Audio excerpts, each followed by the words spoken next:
Le voy a pedir por favor que vaya al libro de Génesis. Continuamos con nuestra enseñanza de este maravilloso libro, amén. Y estamos cerca de concluir Génesis. 12 capítulos nos separan de el final del primer libro de la palabra del Señor. Y es muy probable que al concluir con el capítulo 50 podamos tener un servicio de preguntas y respuestas. Anote las preguntas que pudiesen estarse quedando ahí en el aire y vamos a tomar un tiempo exclusivo para poder responder lo que más podamos acerca de esas preguntas que podamos nosotros tener. Amén. Es importante que el pueblo hoy conozca la Biblia, amén. Pero mire, la palabra conocer, porque a veces decimos, ¿cómo una persona que conoce la palabra puede vivir de cierta manera? La verdad es que si conociera la palabra su vida sería diferente. No conoce la palabra, porque si la conociera su vida sería diferente. Conoce la letra que está en el escrita, pero no conoce la palabra viva. Eso es muy diferente. Entonces, nosotros no tenemos que conocer solamente lo que está escrito, sino la vida que hay en la palabra. Cuando alguien conoce la palabra realmente, la vida es diferente. ¿Sí? Entonces, yo difiero mucho de aquellos que dicen, pero es que si conoce la palabra, no, déjeme decirle que no la conoce. Porque si la conociera, habría una evidencia de ese conocimiento, ¿me explico? Pero ese es mi punto de vista, amén. Gloria al Señor.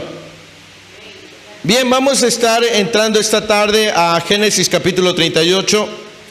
Saludamos a nuestros hermanos que nos ven a través de los videos, nuestros hermanos de México y fuera de México. Así que Centro Cristiano Betel, Casa de Dios para la Familia, es visto en Argentina, en Uruguay, en Colombia y en Venezuela. Hemos recibido algunas notificaciones de hermanos que han tenido a bien ver el mensaje que Dios ha puesto en nuestros labios y les enviamos un saludo y una bendición, amén, a nuestros hermanos y aparte hermanos de nuestra nación. Bien, estamos en Génesis capítulo 38. El mensaje de hoy vamos a ponerle así, equilibrio, un equilibrio. Recuerde que estamos desde el capítulo 37, empezó a narrarse la historia de José, ¿verdad? Y desde el capítulo 39 hasta el 50 cierra precisamente con la historia de José, con la historia de su padre Jacob, la llegada a Egipto y todo esto. Pero este capítulo de Génesis 38 hace como un paréntesis, porque se está insertado durante la narración de la vida y la historia de José. Pero ustedes y yo sabemos que en la Biblia no hay nada por equivocación o por error. Todo tiene un propósito, una razón. Amén. Y en esta tarde vamos a aprender primeramente cuál es el propósito de este capítulo de Génesis 38. Amén. Bien. Y vamos a ir al primer versículo. Son 30 versículos, pero los vamos a ir dividiendo en secciones o en partes para poder aprovechar lo que podamos extraer ahí, enseñanzas para nuestras vidas. Amén. Lo primero que quiero que veamos se encuentra en el primer versículo del capítulo 38 y dice de la siguiente manera: aconteció en aquel tiempo que Judá se apartó de sus hermanos y se fue a un varón adulamita que se llamaba Hira. Bien, ahí quiero hablarles de este primer punto que se llama removido. ¿Sí? Este relato de Génesis 38 se infiere que es previamente a la llegada de los hermanos de José a Egipto. Y probablemente tiene una duración de 20 a 30 años, probablemente, no hay datos certeros. Lo que dice en este primer versículo es muy importante. La palabra que ahí enfocamos es donde dice que Judá se apartó. Pero la palabra o el verbo original en hebreo es yarad, con i latina, y yarad. Y significa bajar o descender. Bajar o descender, o movimiento. Ahora, ¿por qué le voy a hacer un poquito de énfasis en este primer versículo? Amén. Si usted recuerda, el primogénito de Jacob, su nombre fue Rubén, ¿sí? Rubén era el primogénito de Jacob, pero Rubén hizo algo que lo desacreditó como primogénito. Lo que hizo Rubén es que se fue a vivir con la concubina de su padre, con esta mujer llamada Bilhá. Y entonces él dejó de ser candidato al primogénito por lo que había hecho. Sus otros dos hermanos que le seguían a él, llamados Simón y Leví, estos hombres también se habían o dejaron de tener la posibilidad de heredar el lugar de Rubén, porque habían planeado la muerte de los hombres en Siquem. Fueron Simeón y Leví quienes planearon matar a todos los hombres de Siquem. Por ende, el único que podía ocupar el lugar del primogénito, en este caso era el cuarto hijo, llamado Judá. Sin embargo, Judá perdió ese derecho ante sus hermanos cuando sugirió vender a José, y se dice que al ver el sufrimiento de su padre, los demás hermanos le recriminaron a Judá y lo bajaron de ese lugar de liderazgo que podía tener, y esa fue la razón por la cual Judá se apartó o se movió de sus hermanos, porque él estaba ocupando ese lugar. Por eso cuando él sugiere vender a José, los demás lo escuchan por lo que había ocurrido ya con Rubén, por lo que había ocurrido ya con Simeón y con lo que había ocurrido ya con Leví. Al ver el resto de los hermanos de Judá, el dolor que le habían ocasionado a su padre, ellos, se dice por causa de esta palabra, que ellos determinaron que Judá no ocupara un lugar de liderazgo o de primogénito. Esto afectó tanto al estado de ánimo de Judá, que fue y se apartó de sus hermanos por bastantes años. Dejó de cohabitar con ellos, ¿sí? Probablemente iba de forma esporádica a visitar a su padre, pero no estaba ya viviendo con ellos. Él ya no se sentía a gusto. De hecho, desde un principio estamos viendo aquí un futuro profético, porque cuando se constituyen las 12 tribus de Israel, la única tribu que siempre está separada de las otras 11 tribus es la tribu de Judá. Desde un principio esto ya empezaba a tener un tinte profético. Amén. Sí, por eso dice, y mire que llegó a un lugar que a usted se le va a hacer conocido. Dice en el versículo 1, dice: aconteció en aquel tiempo que Judá se apartó, se movió, decidió retirarse de sus hermanos, y se fue a un varón que se llamaba Hira.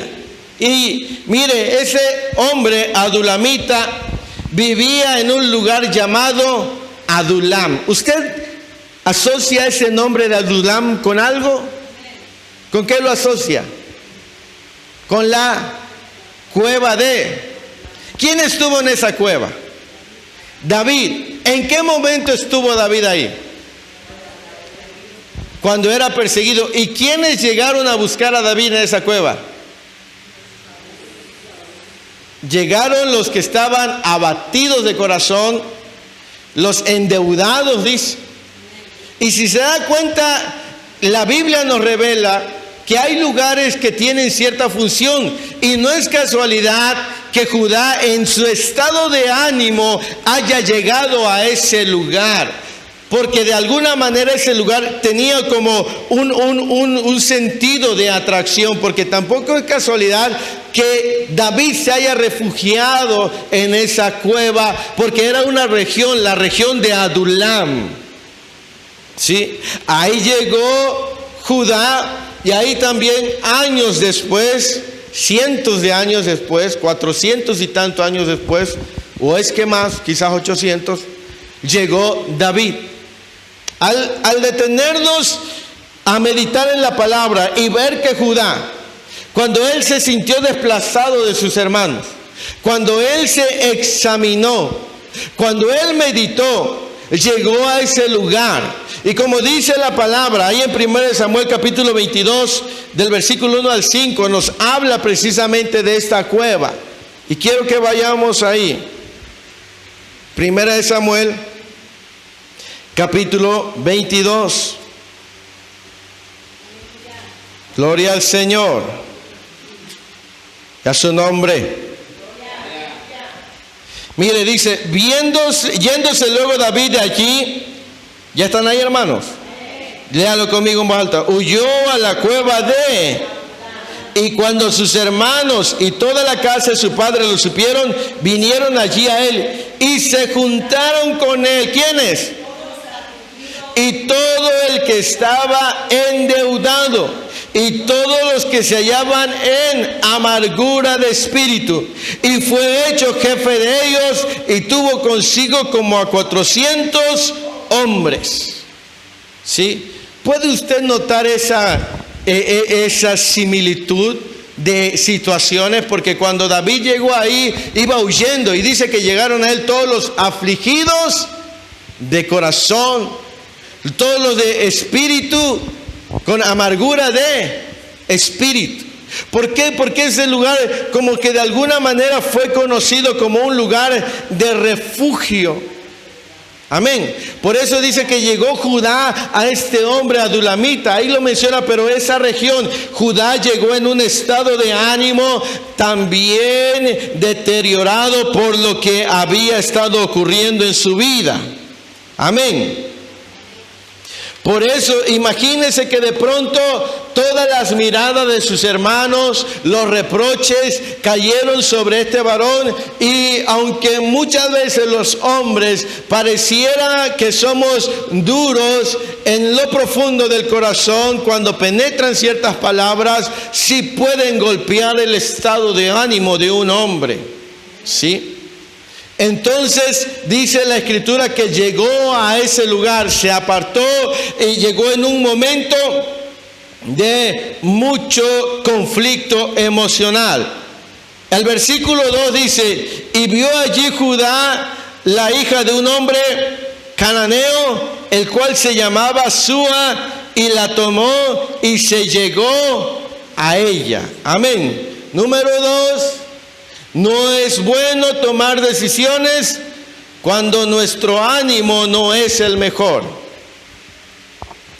Número 2, no es bueno tomar decisiones cuando nuestro ánimo o nuestro estado de ánimo no es el mejor.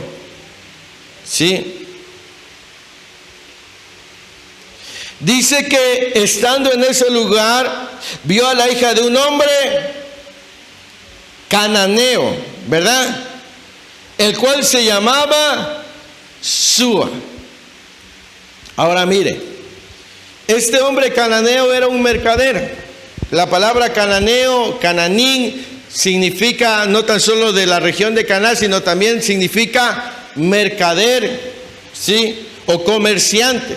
Se infiere que Judá no regresó a Canaán.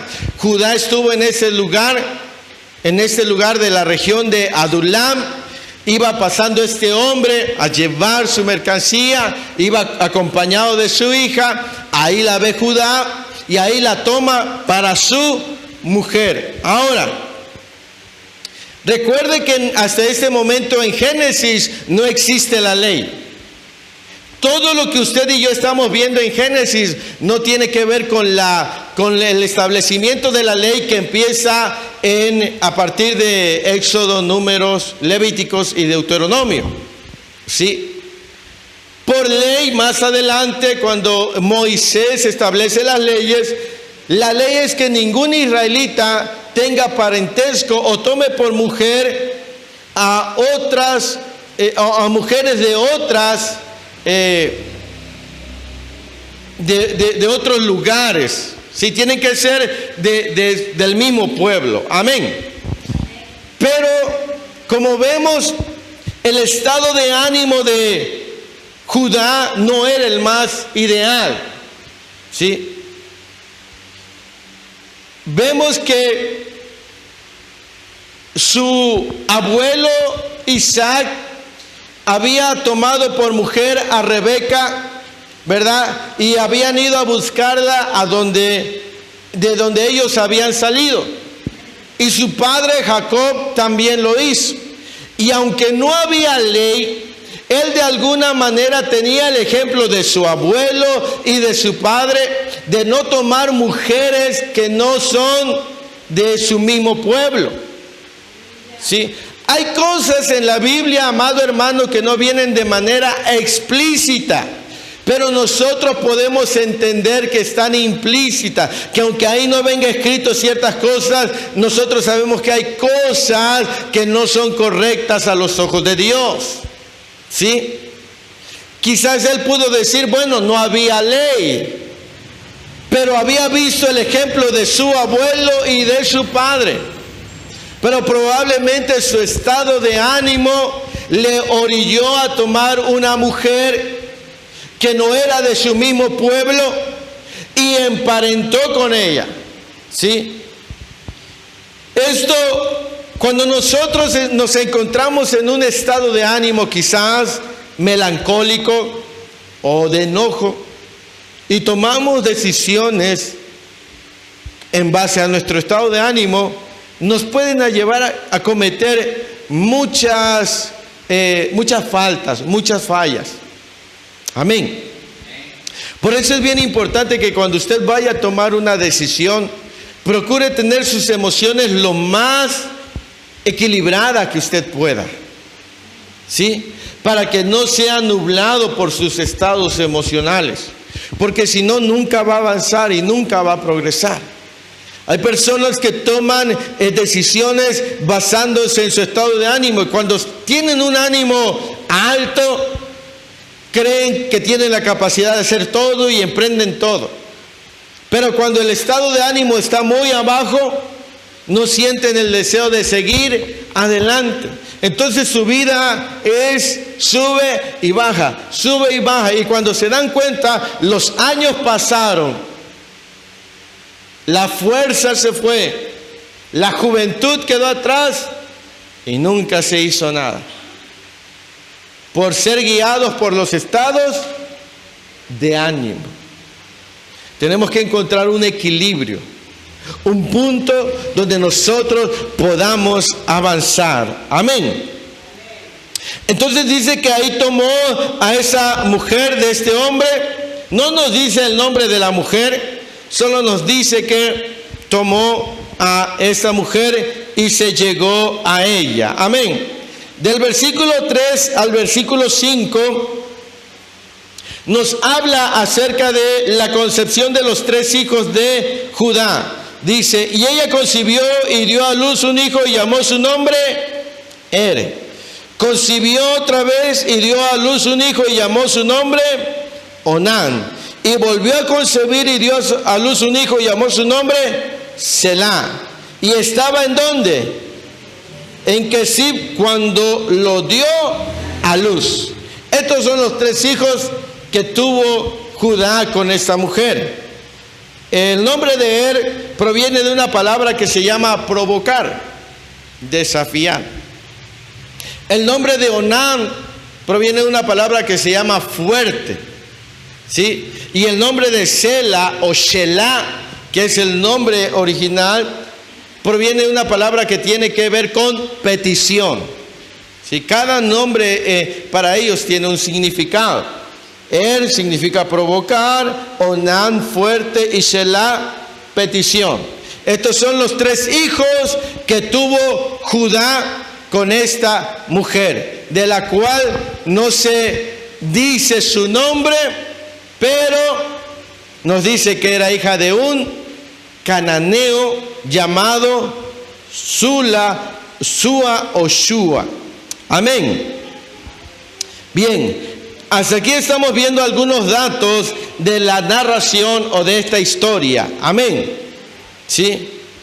Pero mire que en el versículo 7, el versículo 6 nos dice que cuando llegó el tiempo, Judá buscó una esposa para su hijo primogénito, ¿verdad?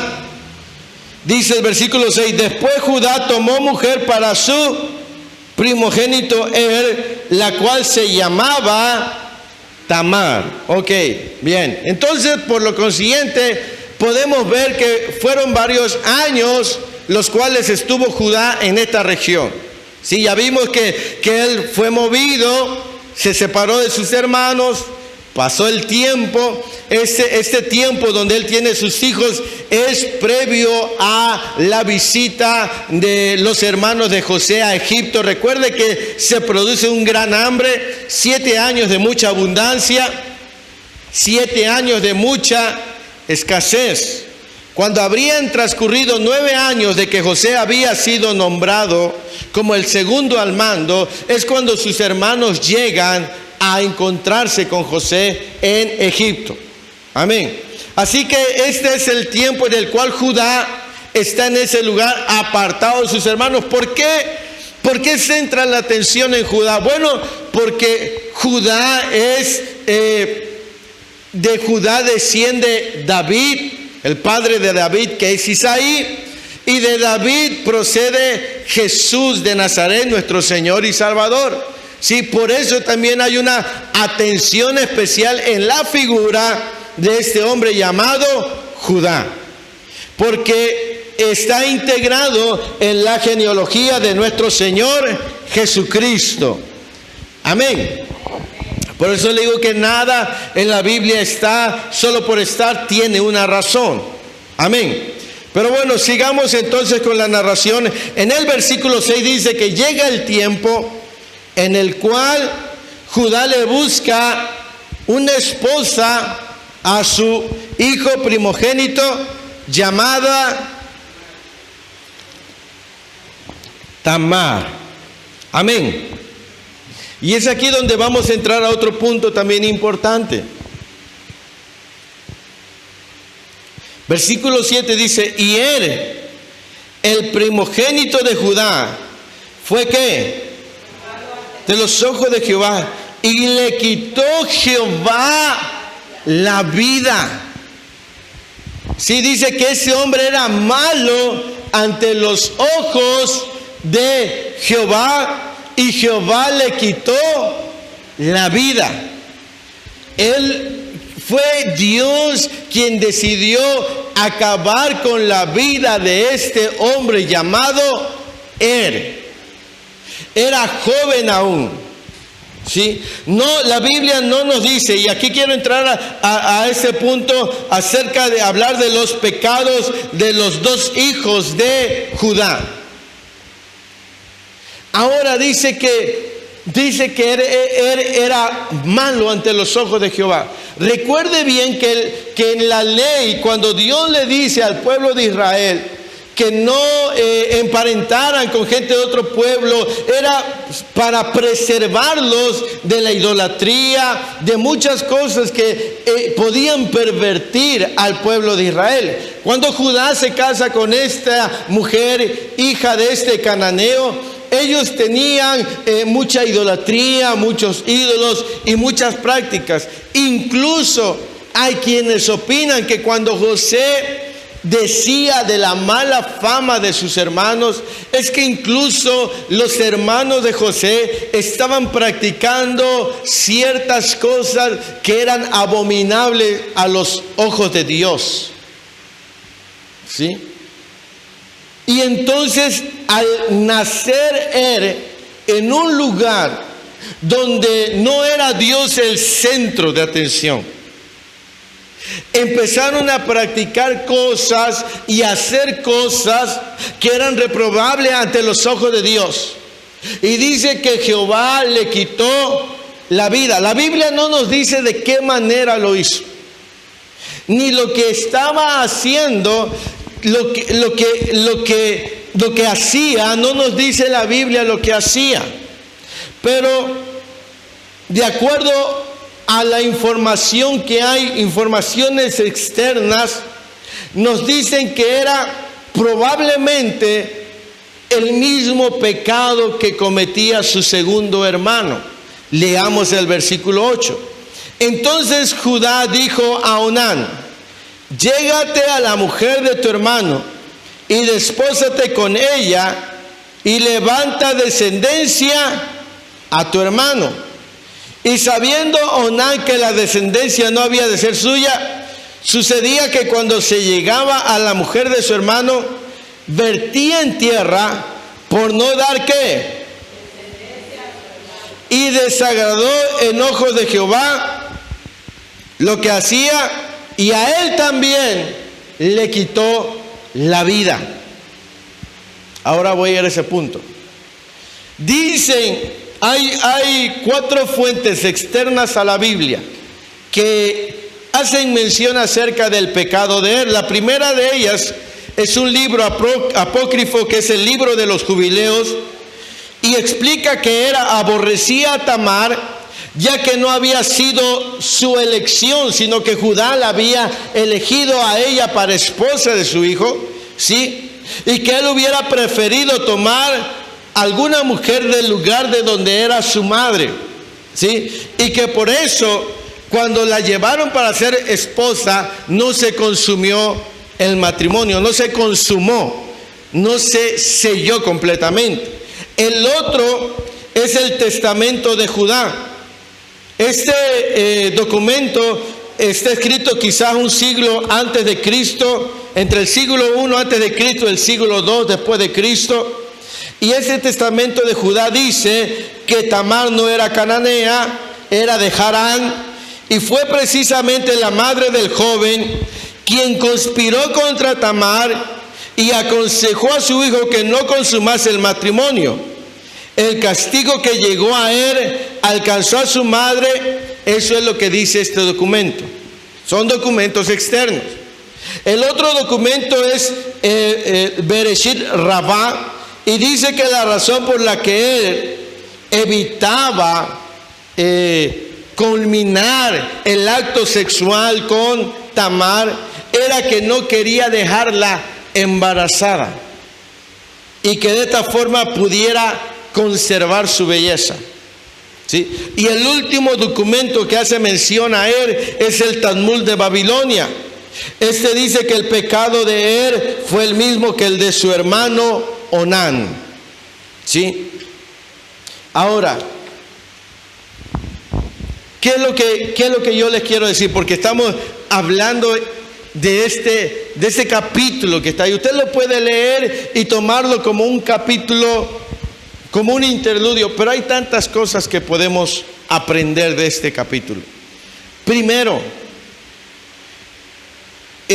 la consecuencia de Judá de emparentar con una mujer que no era del pueblo de donde estaba, ¿sí?, se manifestó en la conducta de sus hijos. Número 2, dentro de este punto, ¿sí?, es que podemos ver que los pecados que llevaron a la muerte, los pecados que le llevaron a la muerte a sus hijos, eran pecados ocultos, porque estos sucedían durante la intimidad sexual.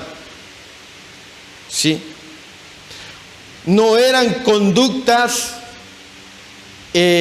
públicas, sino más bien eran actos ocultos.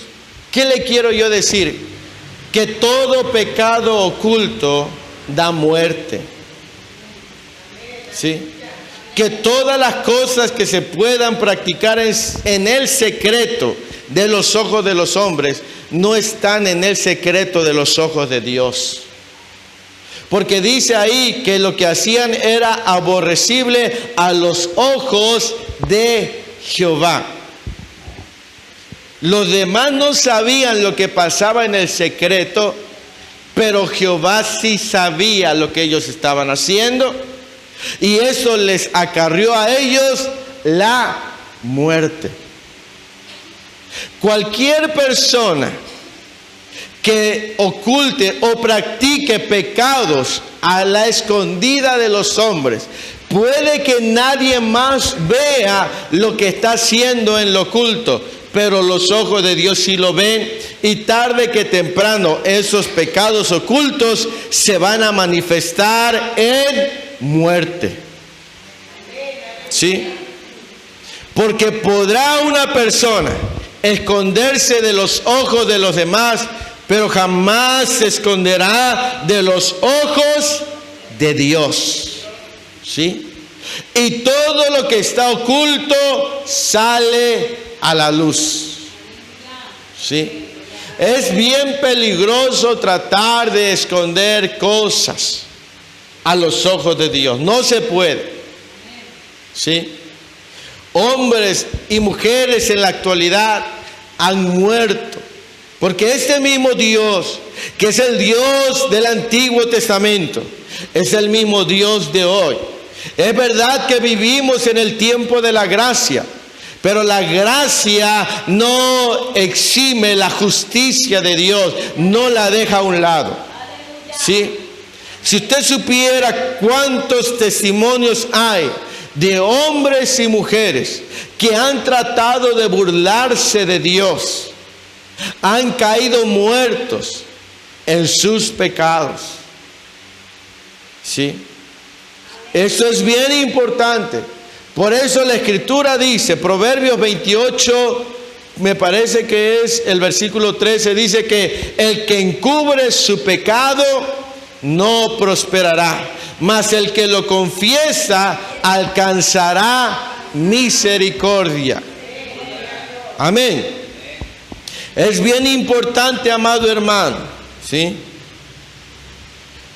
Entonces dice que Onán, hablando un poquito de esto, cuando él se niega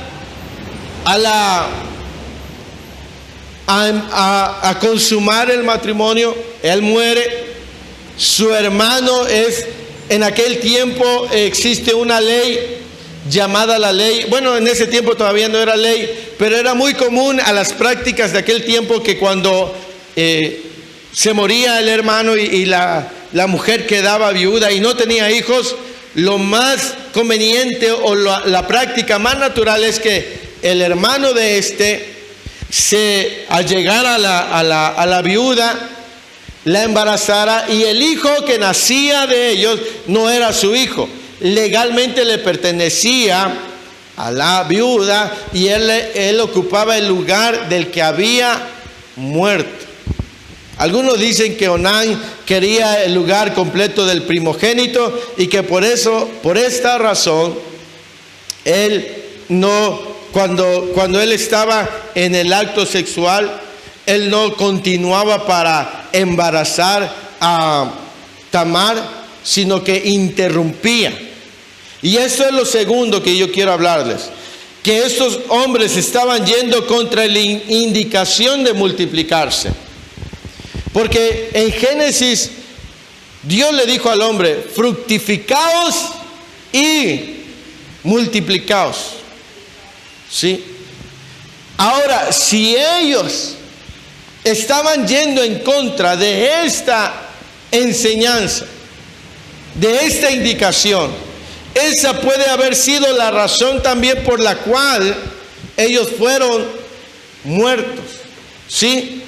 Porque estaban yendo en contra de algo establecido por Dios, porque voluntariamente no querían tener hijos. Al menos ellos. No se dice de las mujeres, se dice de ellos. Y mientras yo escribía dije, serán los... le voy a poner algo para que usted se lo lleve y lo medite y busque una respuesta. Escribe esta pregunta. ¿Serán los métodos anticonceptivos un desafío a Dios?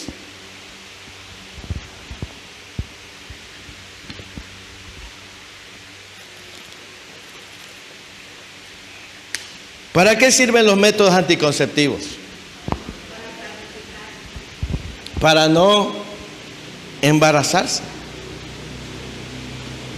Y estos hombres estaban haciendo algo para no embarazar. La pregunta, ¿serán los métodos anticonceptivos un desafío a Dios? Eso piénselo y busque una respuesta.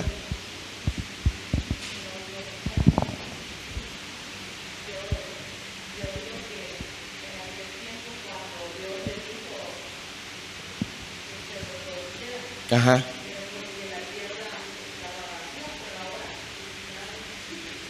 Pero entonces, si lo vemos de ese punto, entonces estaríamos diciendo que ahora ya no es aplicable esa misma indicación de Dios. O sea que eso ya queda, que ya no puede aplicarse porque ahora ya hay mucha gente. Ya está llena, pero entonces como si dijéramos, bueno, ya esto ya no aplica. Ahora es solamente una pregunta que usted medítela, porque lo que ellos estaban haciendo era precisamente incumplir con algo que podrían cumplir, porque acordémonos que a veces hay personas que no pueden, es verdad que hay personas que no se embarazan con tanta facilidad, mujeres que no se embarazan fácilmente. Existe el otro problema, que es el problema de la esterilidad, ¿verdad? Ese es un problema natural. Pero en este sentido, porque estamos viendo lo que es dentro del cristianismo, fuera del cristianismo,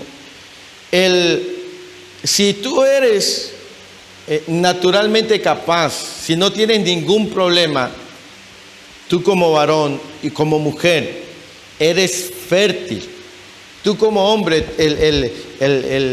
que hablemos así, el semen es suficientemente saludable para dar vida. Y la mujer también es suficientemente saludable. Sus órganos internos, ¿verdad?, son lo suficientemente saludables para procrear.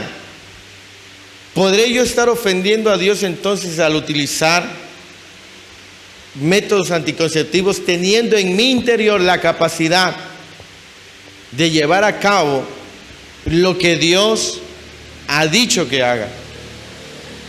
Esa es una pregunta para pensar. Ya si nos ponemos aquí ahorita a contestar, vamos a agarrar un servicio especialmente, pero esa es solamente una pregunta, ¿sí? Porque se infiere que lo que llevó a la muerte a Onán fue precisamente no querer cumplir. Ajá. No. Él cuando estaban en el acto sexual, él se infiere que antes de llegar a la finalización, dice la palabra, vertía en tierra su semilla, su simiente, caía en tierra, menospreciando la facultad que Dios le había dado de dar vida. Y esto le pareció a Dios incorrecto. Así dice ese versículo. Y entonces sí sería como algo para preguntar, ¿será que los métodos anticonceptivos en algún momento desafían la instrucción de Dios? ¿Cuándo se pueden ocupar? ¿Cuándo no se pueden ocupar? Y eso es importante. Ajá. Esos hombres no querían. Sí. Porque, por ejemplo, suponiendo hay mujeres que no quieren embarazarse, que porque se van a ver feas, que se les va a echar a perder el cuerpo, que no sé qué cosa. Y hay hombres que tampoco quieren compromiso. Entonces, ¿en qué momento esto les puede acarrear ciertas consecuencias a sus vidas personales? ¿Sí? Pero bueno, ese es un punto a tratar. Amén. Sigamos adelante. ¿Ya notaron esa preguntita? Sí, ok. Luego al final, en un servicio especial, vamos a platicar. Amén. Gloria al Señor. Bien, sigamos adelante. Entonces dice que en el versículo 10 dice, y desagradó en ojos de Jehová lo que hacía, y a él también le quitó la vida. Versículo 11. Y Judá dijo a ¿quién? Su nuera: quédate viuda en casa de tu padre, hasta que crezca Selá mi hijo. Porque dijo, no sea que muera él también como sus hermanos. Y se fue Tamar y estuvo en casa de su padre. Este otro punto, le puse el peligro de culpar a otros o de juzgar a otros. ¿Sí? Si usted lee ese versículo 11, sale a relucir que Judá suponía que Tamar tenía como un maleficio o una maldición. Nunca pasó por su cabeza de que los culpables de su propia muerte eran sus hijos por la perversión y la maldad que había en sus. Él pensó que Tamar era el problema y dijo, mira Tamar, deja que mi hijo menor crezca y cuando crezca te la doy por mujer, porque él dijo, no vaya a ser también que muera. Como que estaba asociando la muerte de Er y de Onán con Tamar, como si ella tuviese algo que ver en el asunto. Y este es un problema bien grande, hermano. A veces nosotros podemos culpar o juzgar a otros de las cosas que hacen, pero nosotros dejamos de ver nuestras propias responsabilidades y nuestras propias faltas, ¿sí? Nuestras propias acciones, actitudes, ¿sí? Como vemos, Judá dijo, no, yo creo que el problema es Tamar, pero no sabía que en lo secreto, porque lo que estamos viendo es que él no sabía que en el secreto sus hijos eran malos ante los ojos de Dios. Nosotros necesitamos ser bien equilibrados para mantener nuestros comentarios de otras personas de manera recatada. Porque hay un refrán que dice que el que escupe para arriba le cae la saliva, algo así. Y eso pasa. A veces nosotros podemos estar hablando que fulano, que sutano, que mengano, y cuando nos vengamos a dar cuenta, puede que nosotros tengamos algo peor todavía. ¿Sí? Puede que lo que nosotros decimos de los demás venga a ser peor en nuestras vidas. ¿Sí? Por eso es que la Escritura nos enseña a examinarnos a nosotros mismos. ¿Sí? O sea, y mire que Judá dijo, no, yo creo que la del problema es Tamar. Y antes que me mate a otro de mis hijitos, inocentes chulos, inocentes palomitas, mis hijitos. Y al último, no sabía que sus hijitos eran unos demonios que desafiaban a Dios. ¿Sí? Y eso es muy peculiar, hermano. Siempre. A veces es más fácil ver lo que los demás hacen mal, lo que no están haciendo bien. ¿Sí? Pero lo importante es que usted y yo aprendamos a ser mesurados en en la forma de ver las acciones de los demás. ¿Sí? Como dice alguien, cuando tú señales con un dedo, recuerda que tres dedos te están apuntando a ti. ¿Sí? Y la Escritura dice que nosotros vengamos a castigar toda desobediencia cuando nuestra obediencia sea, nosotros somos buenos para corregir a los demás, pero para corregirnos nosotros, ay Diosito Santo, nos cuesta trabajo. O sea, somos buenísimos para ver lo que está mal en casa ajena, para ver lo que está mal en fulano, pero ver nuestros defectos, yo creo que hay que comprarnos un espejo bien grande. Amén. Yo tengo como 4 en mi casa. Amén.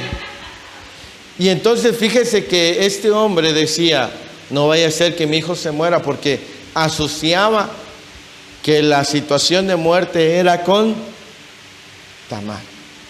Pero la Biblia nos dice que lo que hacían sus hijos en secreto, Dios lo vio. Así que puede que los hombres no conozcan el lado oscuro de la vida de algunos, pero Dios sí.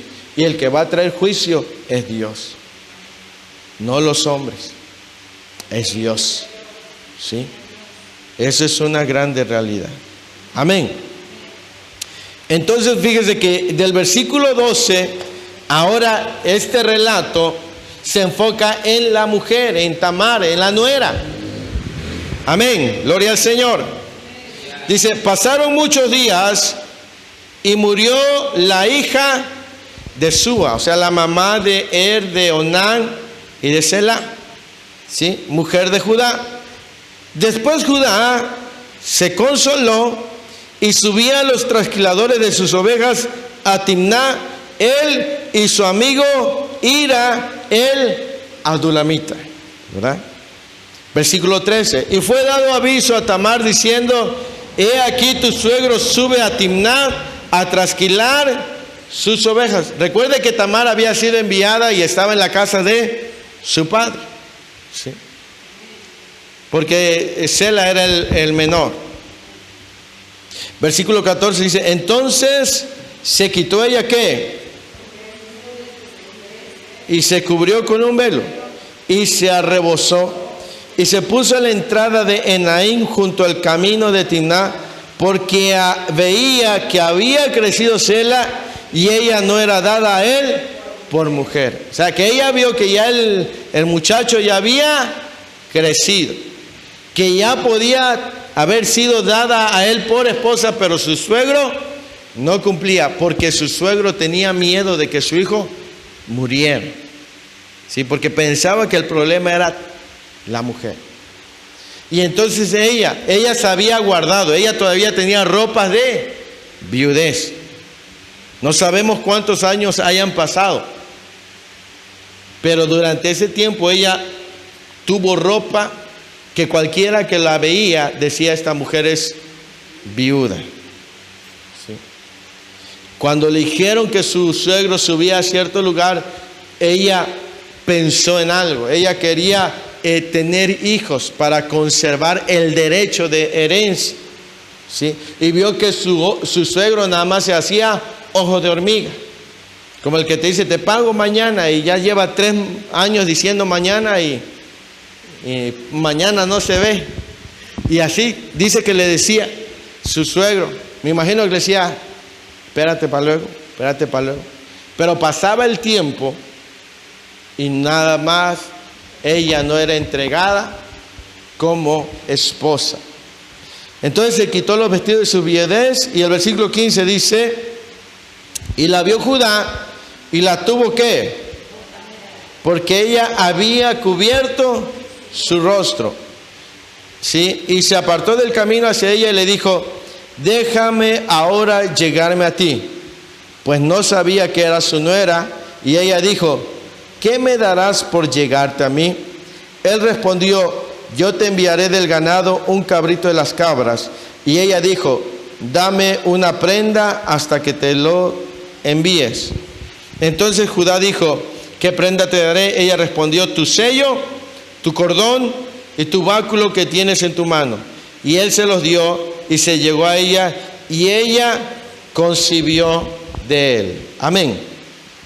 Bien, mire, dice que ella se quitó sus ropas de viuda. En aquel tiempo, en esos lugares, era frecuente. Aquí hay dos palabras que se usan para ramera. Una es la palabra soná y la otra es kedasha.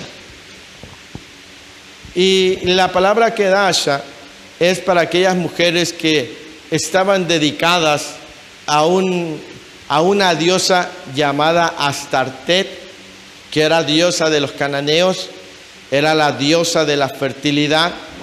Y estas mujeres se consagraban a ella, y cuando subían estos hombres a trasquilar sus rebaños y todo, ellos se acercaban a las mujeres, las contrataban, pero con un fin de ritual, porque cuando se allegaban estas mujeres que estaban consagradas, ellos estaban pidiendo el favor de la diosa de la fertilidad que bendijera sus rebaños y todo. Entonces por eso ellas como servían en el templo, todo lo que ellas recibían pasaba a ser del templo y de la diosa a quien ellos le servían. Por eso es que ellas estaban ahí, y cuando Judá la vio, como él era pastor de rebaño, él la contrató, le dijo, te daré un cabrito, dice, y déjame llevarte a ti. Más que una necesidad física, era como más en un sentido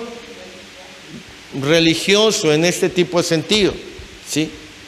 Y fue que por eso ella se disfrazó, ¿sí? Pero el fin no justifica los medios, ¿sí?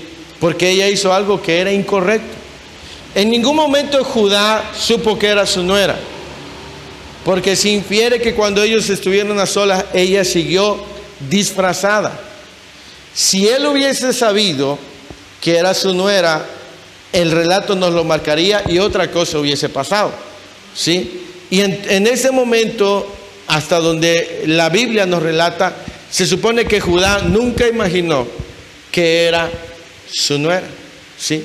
Ahora su nuera se vio obligada a esto. ¿Por qué? Porque Judá no estaba cumpliendo con su acuerdo, ¿sí? Le había dicho, cuando mi hijo crezca, será tu esposo. Y el tiempo pasaba y no sucedía así.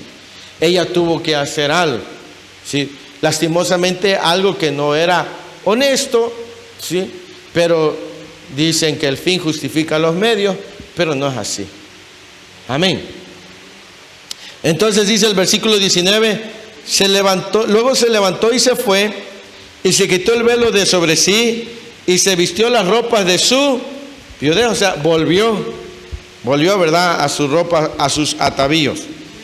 Y Judá envió el cabrito de las cabras por medio de su amigo, el adulamita, para que éste recibiese la prenda de la mujer, pero no la halló. Y preguntó a los hombres de aquel lugar, diciendo, ¿dónde está la ramera de Enaín junto al camino? Y ellos le dijeron, no ha estado aquí ramera alguna. Entonces él se volvió a Judá y dijo, no la he hallado. Y también los hombres del lugar dijeron, aquí no ha estado ramera. Y Judá dijo, tómeselo para sí, para que no seamos menospreciados. He aquí yo he enviado este cabrito y tú no la hallaste. Sucedió que al cabo de unos 3 meses fue dado aviso, ¿a quién?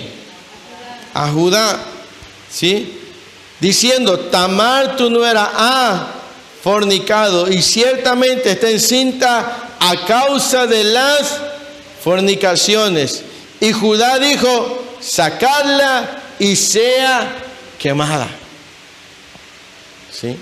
Pero ella, cuando la sacaban, envió a decir a su suegro, del varón cuyas son estas cosas, estoy encinta. También dijo, mira ahora de quién son estas cosas, el sello, el cordón y el báculo. Entonces Judá lo reconoció y dijo, más justa es ella que yo, por cuanto no le he dado a Sela mi hijo, y nunca más la conoció.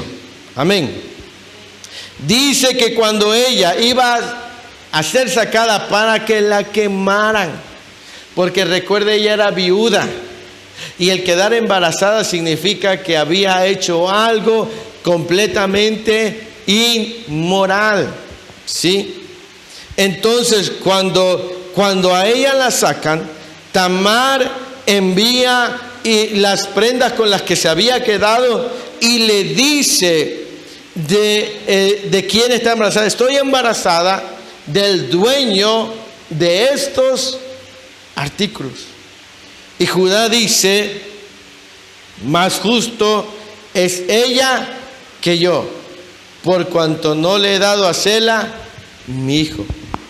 Entonces mire, él con prontitud estuvo dispuesto a castigar a su nuera, pero él no había considerado su incumplimiento. ¿Sí? Recuerde siempre ser misericordioso. Recuerde que Dios ha tenido para con nosotros misericordia. Antes de que nosotros podamos levantar un juicio o tratar de condenar a alguien, recordemos que estamos aquí por la misericordia de Dios. ¿Sí? Siempre recuerde. No es que no hablemos de lo que está mal, pero recuerde siempre que la misericordia de Dios es la que nos tiene hoy de pie, para que seamos también nosotros misericordiosos. Amén.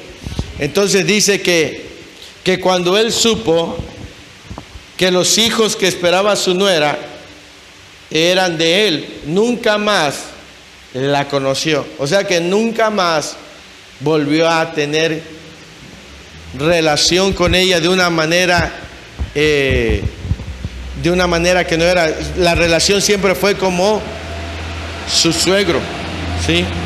Porque fue producto todo de un engaño. Ahora, usted se preguntará, ¿y por qué se puede todo esto? Bueno, recuerde que más adelante Dios da leyes. Las leyes sirven para preservar el orden. Y aquí, al haber ausencia de ley, había un desorden. ¿Sí? Por eso es que Dios luego le da leyes a su pueblo. Porque vemos que el hijo, que la hija, que la nuera, porque no tenían ley. Un lugar sin ley, un pueblo, una nación, una ciudad sin ley, en vez de tener libertad, lo único que va a tener es un desorden, es un caos, ¿verdad? A lo mejor a veces nuestros hijos dicen, ¿verdad? Es que ustedes nos ponen muchas reglas. Pero imagínense que un día usted se va 2 semanas de vacaciones. Se va papá y se va mamá, se van de vacaciones. Y dejan a los hijos y le dicen, encárguense de la casa. Quizás la primera semana todo va a estar bien. Pero a partir de la segunda semana, cuando vean el montón de ropa, cuando vean el sucio aquí, cuando vean los platos aquí, todo aquí, van a decir, y tú sabes que puedes dormirte a la hora que quieras, despertarte a la hora que quieras, pero todo lo demás necesita tener un orden, una ley, una regla, ¿sí? Y entonces, como vemos, hasta ese momento no había ley y muchas cosas se hacían mal. Amén. Y terminamos del versículo 27, dice, aconteció que al tiempo de dar a luz, he aquí había gemelos en su seno. Sucedió cuando daba a luz que sacó la mano el uno y la partera tomó y ató su mano un hilo de grana, diciendo, este salió primero. Pero volviendo él a meter la mano, he aquí salió su hermano, y ella dijo, ¿qué brecha te has abierto? Y llamó su nombre Fares. Después salió su hermano, el que tenía en su mano el hilo de grana, y llamó su nombre Sara. Vamos a Mateo capítulo 1 y vamos a ir terminando.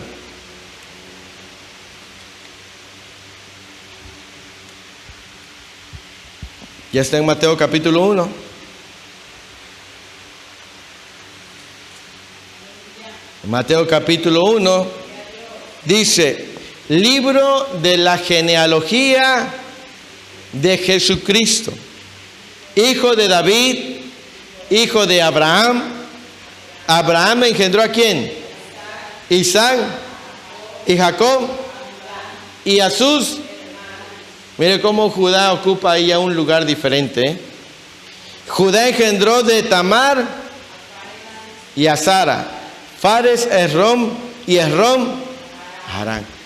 Ahí aparece Tamar y aparece Fares y aparece Judá.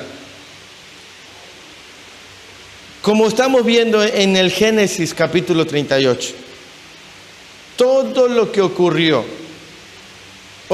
por una ausencia de dirección. Y como vemos en la genealogía de Jesucristo, hay nombres de sus antepasados que no son de buena reputación, ¿verdad? Ahí aparece también Rahab. ¿Quién era Rahab? Entonces estamos viendo que si dijéramos, bueno, los antepasados de Jesucristo pues son de muy dudosa reputación, es que la dignidad de Cristo no tiene que ver con quiénes fueron sus antepasados, sino con la persona de Cristo Jesús. ¿Sí? Él pudo haber tenido antepasados que no eran dignos, pero Él es digno en todos los sentidos de la palabra. Ahora, ¿qué quiero yo enseñarte con esto? Que tú también en tu genealogía o con tus antepasados, puede que hayan personas que no hayan sido de buena reputación, pero al venir a Cristo Jesús, ahora tú eres dignificado y dignificada por la obra de Cristo Jesús en tu vida. Aún así hayan habido personas de dudosa reputación en tu pasado, ahora tú eres una persona digna, no por quien tú eras o por tu apellido, sino por la sangre de Cristo Jesús que te dignifica. Amén. Por eso tú puedes caminar con la frente en alta, sabiendo que lo que eres es por la gracia de Cristo Jesús, nuestro Señor y suficiente Salvador. Amén. Él nos hace dignos por su propia persona. Amén.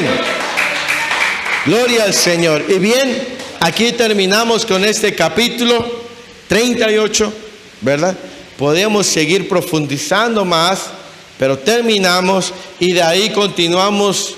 Vuelve el relato con la figura de José y ya estamos solamente a 11 capítulos de terminar con el primer libro de las Sagradas Escrituras. Amén.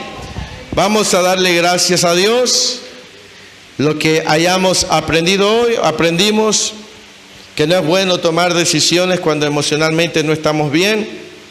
Aprendimos que los pecados ocultos traen muerte, ¿sí? ¿Qué más aprendimos?